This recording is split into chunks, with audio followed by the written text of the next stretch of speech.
Guys, secret mission ongoing ആണ്. നമ്മുടെ birthday ഗേൾസിന് വേണ്ടി ഒരു ചെറിയ സർപ്രൈസ് സെറ്റപ്പ് ഒക്കെ റെഡിയാക്കുന്ന തിരക്കിലാണ് കേട്ടോ ഞങ്ങള്. വലിയ പരിപാടിയൊന്നുമില്ല, പക്ഷെ അവരെ ഒന്ന് സർപ്രൈസ് ആക്കണം, അത്രമാത്രം. സത്യം പറഞ്ഞാൽ ഡെക്കറേഷൻ ചെയ്യുന്നതിനേക്കാൾ സ്ട്രഗിൾ ആയിരുന്നു ബലൂൺ വീർപ്പിക്കുന്നത്. ചില ബലൂൺസ് ഒക്കെ എത്ര വീർപ്പിച്ചിട്ട് റെഡി ആവുന്നുണ്ടായിട്ടില്ല.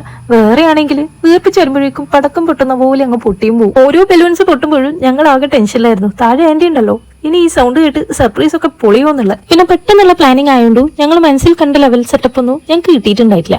എന്നാലും എന്തെങ്കിലുമൊക്കെ ക്യൂട്ടായിട്ട് ചെയ്യണമെന്ന് തോന്നി. അതുകൊണ്ട് 2 ഡോൾസ് ഒക്കെ വാങ്ങിച്ച് കേക്കിലൊക്കെ വെക്കാന്നായിരുന്നു പ്ലാനിങ്. പക്ഷെ ആ ഡോളിനാണെങ്കിൽ ഡ്രസ്സും ഇല്ല. അപ്പൊ പിന്നെ സെലോ ടൈപ്പ് ഒക്കെ വെച്ച് ഞങ്ങളെങ്കിൽ കുപ്പായൊക്കെ ഇട്ടുകൊടുത്തു. അമ്മ ആണെങ്കിൽ നല്ല ഉറക്കത്തിലായിരുന്നു. ആ ഉറക്കത്തിൽ നിന്ന് വിളിച്ചുകൊണ്ട് വരാന് കുറച്ച് പാട് ഇട്ടിട്ടുണ്ടായി. ഫൈനലി 12 മണി ആയപ്പോഴേക്കും എല്ലാവരും വിളിച്ചു കൂട്ടി കേക്ക് കട്ടിങ്ങും ഗിഫ്റ്റും ഫോട്ടോസും അങ്ങനെ ഒരു സ്മോൾ ആൻഡ് സ്വീറ്റ് സെലിബ്രേഷൻ ആയിരുന്നു. ആക്ച്വലി നല്ല സെറ്റപ്പ് ഒന്നും ഇല്ലെങ്കിലും ഞങ്ങളെല്ലാരും ഒത്തുചേർന്നുകൊണ്ട് അതൊരു ബിഗസ്റ്റ് ഹാപ്പിനെസ് തന്നെയായിരുന്നു. ആൻഡ് ബൈ ദ വേ, ഇന്നത്തെ ബർത്ത്ഡേ ഗേൾസ് എന്റെ അമ്മയും ആന്റിയാണ്. മോസ്റ്റ് ഷോക്കിംഗ് ഫാക്ട് എന്താ വെച്ചാൽ ഇവര് ട്വിൻസ് ആണ് ഗൈസ്. കണ്ടാൽ ആരും ട്വിൻസ് ആണെന്ന് പറയൂല. എനിക്ക് എന്നെ പല സമയത്തും ഡൗട്ട് വരാറുണ്ട്. പക്ഷെ യെസ് ഗൈസ്, സത്യമായിട്ടും ഇവർ ട്വിൻസ് തന്നെയാണ്. അപ്പൊ happy birthday to both of them. Bye by.